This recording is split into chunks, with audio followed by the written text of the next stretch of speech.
Right. Hello, everyone. My name is Evander Hello. Prophet. I'm here with Tamara. Hi.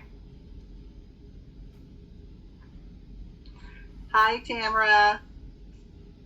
How are you today? Hi. I'm blessed. How are you? I am blessed. I'm blessed also. Thank you very much.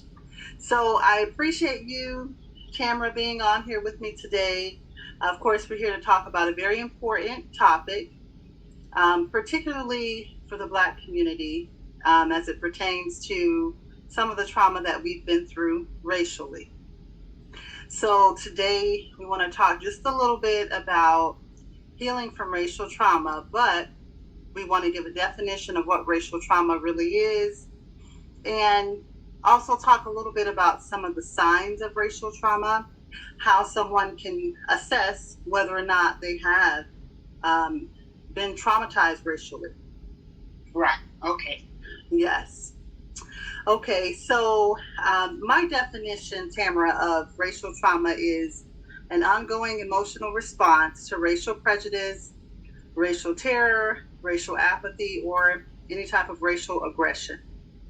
So it's really being deeply impacted in a long-term way by racial acts, whether it's prejudice from work or at church or out somewhere else out in public, whether it's an act of terror that happened to a family member or someone you know or your family knew, that is racial trauma. Right. Mm-hmm. Yes, that's a very prevalent thing, especially in these times in the 2025. Uh-huh. 2025, exactly. So, if I were to ask you if you've had any racial trauma, would you say yes or would you say no? Um, I've had some, but I believe I because I was vindicated, it felt a little better, but that doesn't change the fact that it happened. My father and mother did go through some of it, and even to, I would say, 2014, there was an incident in our neighborhood. So Okay. that happened. Wow. Uh-huh. So, yeah, it came up a couple of times as a child in elementary. There were some situations, but I confidently rectified those, and as well as having my mother's back, or my mother having my back. But as far as the ones that were in, I would say this neighborhood, if you understand where I'm coming from, Oh, yeah. they were trying to politely ask them, "Are you going to move?" And it kind of like it went over my head because I was, just kind of in the area. But my mother, being as quiet and sweet as she is, she kind of got, agitated because it came from a person, a non-melanated person, asking that question. And my mom was like, yeah, I'm not moving. I'm not moving. Why would that be something you ask right now? So, there's issues that have been stifled, I believe, because they stood their ground.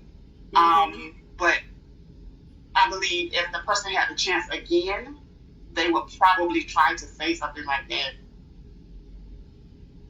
It would be a ruckus because, as they say, you should be slow to anger. I'm not perfect and I'm not Jesus, so sometimes that falls short. Oh, yeah. But it happens so often. So yeah. Wow. And you know what, Tamara, I believe almost every Black person, I would say every Black person, if they really thought about it, has some type of racial trauma.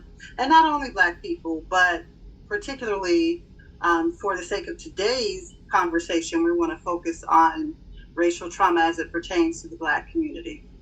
Right. So I definitely have had some racial trauma. I've had racial trauma driving. well, I'll say riding in the car with my family as a girl, a young girl. Um, if I can just take a minute to really say or recount that story, I want to say I probably was about 7 years old, and we were farm workers and we worked on the season, so we migrated. So our main home was down here in Florida in Winter Garden, and we were here for about 9 months out of the year, but 3 months out of the year we were in upstate New York, where we worked and we picked apples and cucumbers and all types of fruit and vegetables. Yes, all time kinds. So it was a big group of us at the time when we were going. My sister and I, we were small, but like my mom's siblings, they were all with us because they were like teenagers and like in their early 20s at the time.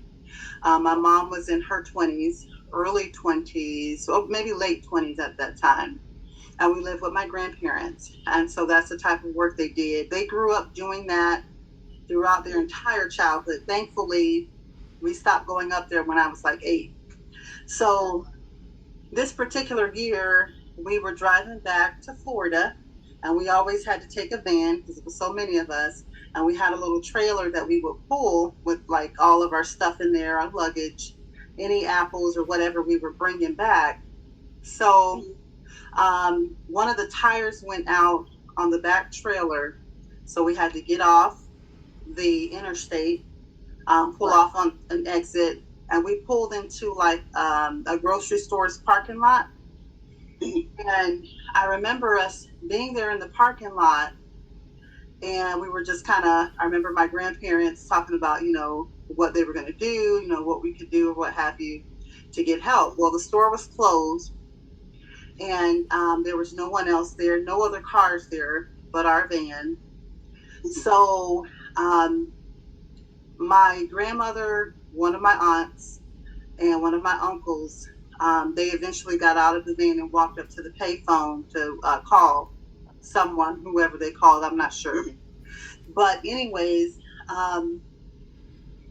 several minutes later, there were cars, 2 or 3 cars of young white men came into the parking lot. And this was like Maryland, so I'm thinking, I wouldn't really think of Maryland as being in the South, but Maryland had slaves. So, I mean, I guess it could still be considered Southernish because it was a slave state.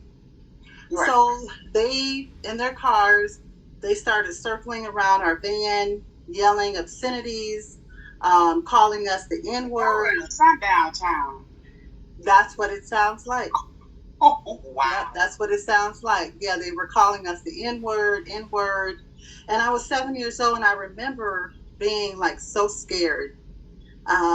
Even though I, had my family, my mom was there, 3 uncles, and my grandfather was always armed because he was, like a Southern country boy, black cowboy. He was always armed for protection. So there was a sense of safety, but there was also that sense of like helplessness. We're in a place that we don't know anyone, we're Black. We don't know what this town is like. It could have been a sundown town, like you said. And they're saying all these things to us. We didn't know, if they had weapons and they were going to attack us or what. And eventually, what we ended up doing was leaving the trailer there, and we drove off to a hotel in the van, and we stayed overnight. And then the next morning, we somehow got a mechanic or something to fix the trailer for us, or the tire on the trailer. And I don't remember all those details because I was very young, but that story is still, in my mind. Like, I think of that as my first racially traumatic experience.